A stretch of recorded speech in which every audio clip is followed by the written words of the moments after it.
assess Mayor Rickards and his team's reaction to COVID-19? Caught flat-footed. Most communities were. There are a lot of different variables that's different, but we have to understand. We learn from how we do it. If I was the mayor, of course, and I'm operating out of hindsight, but I would have a team embedded with the CDC. I will have teams embedded with our national leadership if there is any. I have team embedded to understand how we can protect our communities and give them the information that they need. But I'm not going to sit here, and I don't know all of the variables that went into, but I do know this.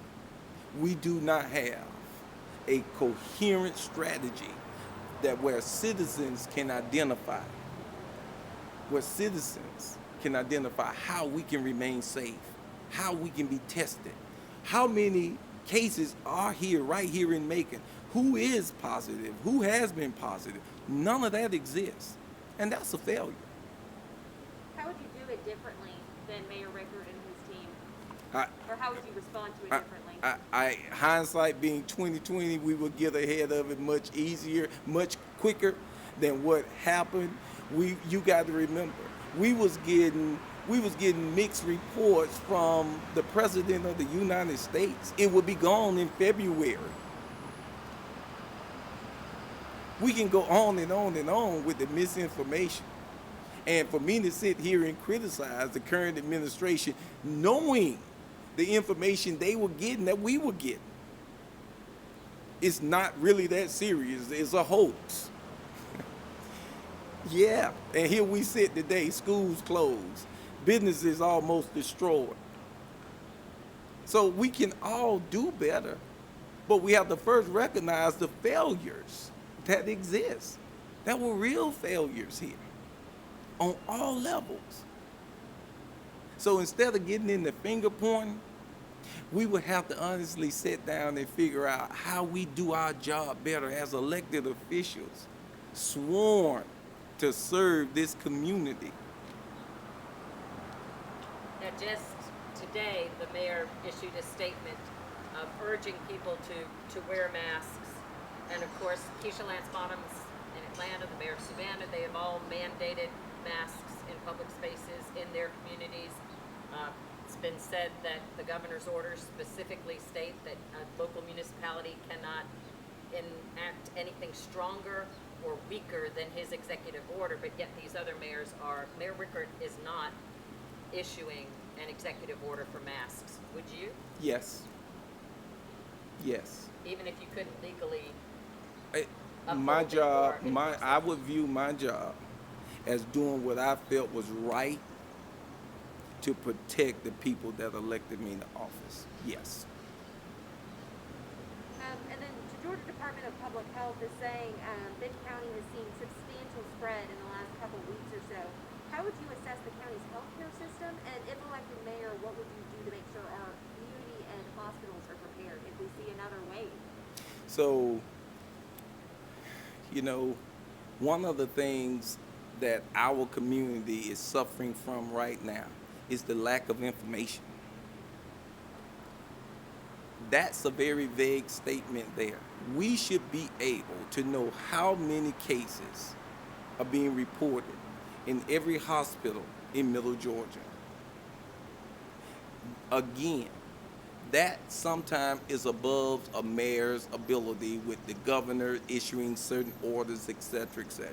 But I would leave no stone unturned to get all the information at my disposal in the hands of the community as quick as possible with as much accuracy that we can possibly bring to it. Now, we have a wonderful public hospital. Navison does an excellent job. Navison is operating under state orders and national orders as well. But we've got to understand, regardless of that, it's still our responsibility as elected officials to leave no stone unturned to get the best possible outcome for this community. Your wife, Dr. King Whitby, is on the hospital authority, and I know that she was a little disappointed with the way the information was coming out from Navicent. And us as journalists and Center for Collaborative Journalism have been very disappointed in the fact that Navicent will not tell us how many COVID positive people they have. Because I think it really makes a difference if we knew how many beds were still available or what have you, because it all gets lumped in with the district. So as mayor, what would you tell the CEO of Navicent Health in terms about being transparent? And is your wife satisfied with how the hospital is operating? You know, I get in big trouble when I attempt to speak for my wife. So I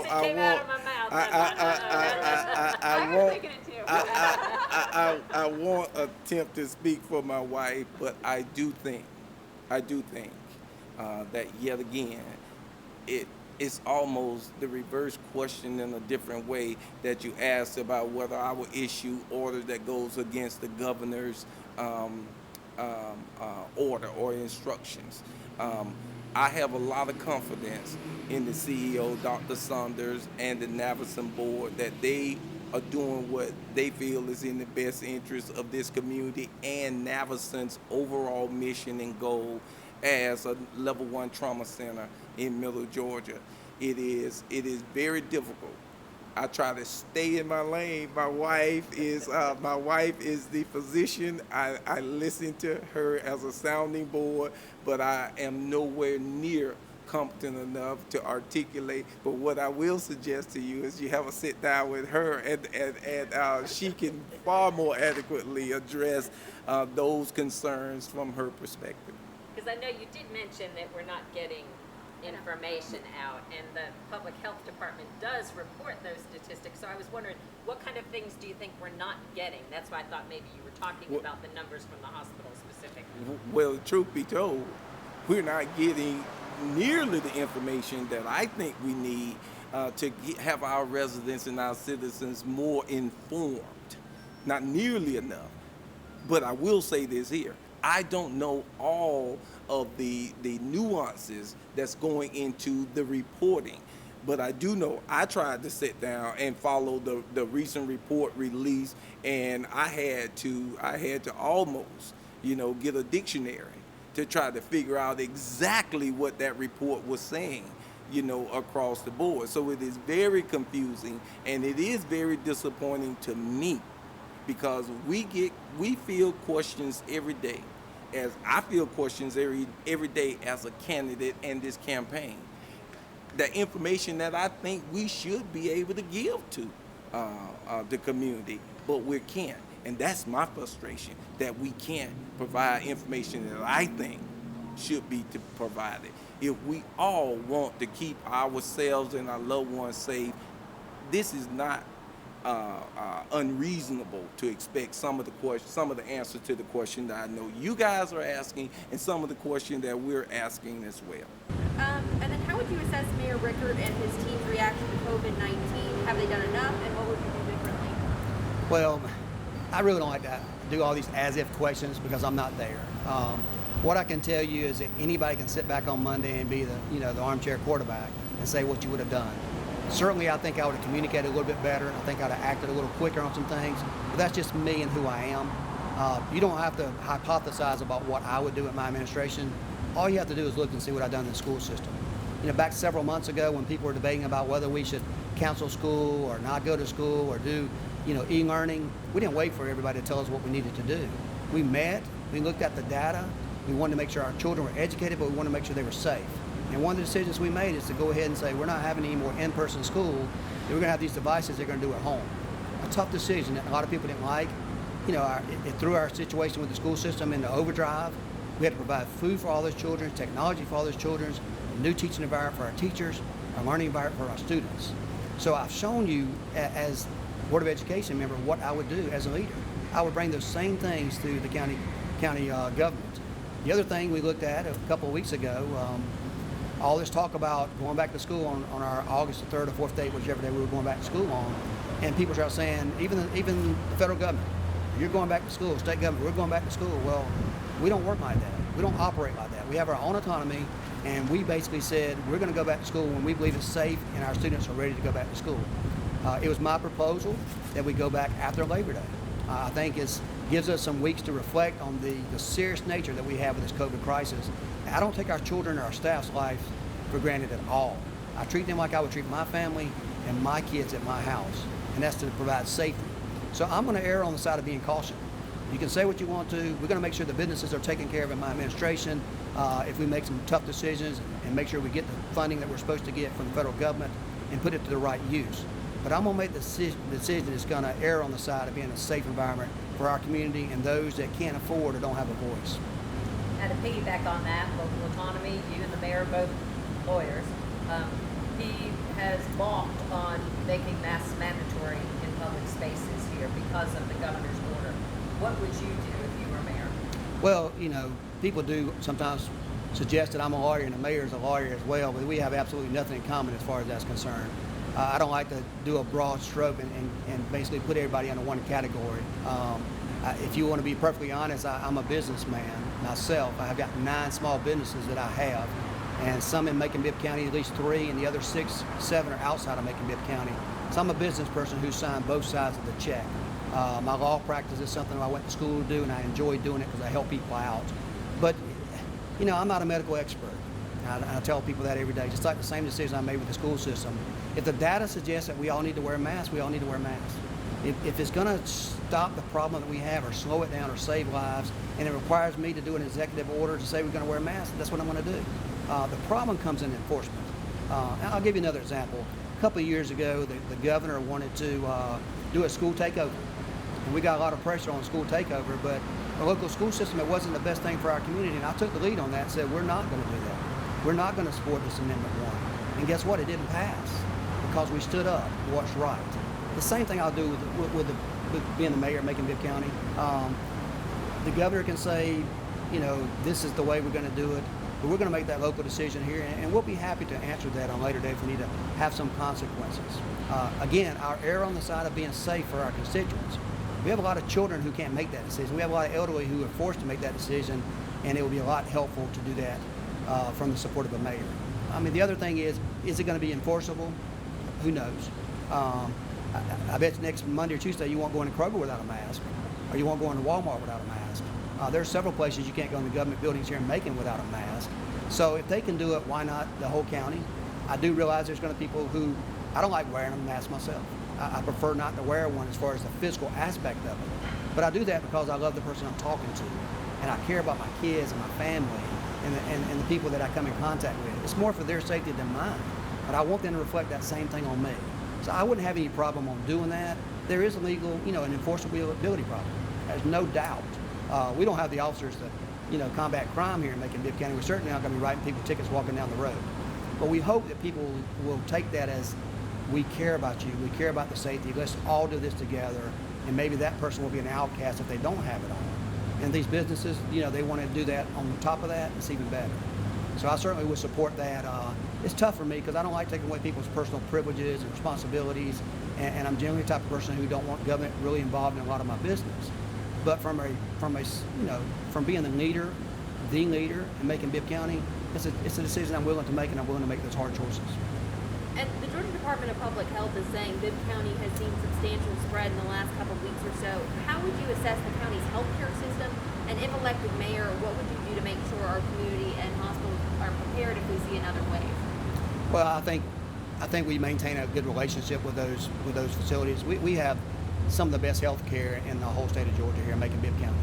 We have 2 excellent hospitals, and we have several other underneath that do a very good job in Macon-Bibb County. A lot of those beds at COVID are not filled by people here in Macon. So a lot of that bed space is being taken over because we have people outside our jurisdiction that come here for their treatment and services. I think we have to back both of our hospitals in Macon-Bibb County. We have to support them. We have to give them the resources that we need. Just enforcing a few of these issues that we talked about with masks and gatherings and other things would have done a lot to help those people from being overloaded now and free up a lot of ICU beds. So I think we can be a better partner to them. I think they can work as a better partner with us. And I think it's a two-way street, and I'm looking forward to doing it. But we have some of the best health care. We have some of the best schools here, as far as after you get out of high school, our secondary schools, they're excellent, and we can count on them to help us out as well. Government's an essential service here, and during the COVID, several departments that keep going. Would you be in favor for some sort of hazardous duty pay for first responders and those people who cannot shelter in place and avoid the public? Well, that's in a perfect world, yes. It's an easy answer. If they're essential workers and they're having to put their life on the line, then we ought to be able to compensate them some kind of way. It could be funds that are available through state or federal. It could be local funds. But if we're in a situation where we can't afford that, we have to make tough choices. So I can't say what we would do if it came down to not having the funds or being able to prioritize those funds, what we would do. But I certainly would be in favor of that type of pay. The school system, once again, we paid our nutrition workers hazard pay. When school was out, those children still had to eat, and we still had to furnish that food. And our nutrition workers still had to come to work in an environment that may not have been a safe environment for them, according to the law. But we met all the requirements we needed to meet. We did pay them extra pay, and we're going to continue to do that as long as they do those jobs and nobody else will do it. And you said in March that you don't expect to budget any money for Navicent. How would you change your mind about this since the pandemic? Well, I don't think the pandemic changed anything in my mind about giving money to Navicent. And what I said is the budget doesn't allow give money for Navicent. There's other ways that we can compensate Navicent and other hospitals. They do a lot of the things that Bibb County should be doing or helping with. And what I believe we could do is indirectly give them money that funds some of the problems we have. So we can make a good faith effort to give Navicent money or another hospital money as a pass-through to provide those services that we generally are supposed to provide anyway. For example, I think I gave before is the Daybreak. They do a lot of stuff with Daybreak that helps us combat issues like homelessness and other things. That could be something that they continue to do. We give them money and their foundation helps with Daybreak because it's something we should be doing anyway as a government. At the same time, the state and federal officials will see that we're actually giving money to them. We support them. We do a lot for Navicent already. There's a lot of tax benefits they get. We approve a lot of things going on their boards. It's just hard to tell a taxpayer in Macon, Bibb County that you have companies that have millions of dollars of retained earnings and they're getting a 3 mil tax increase every year. They were going to give this money to somewhere else.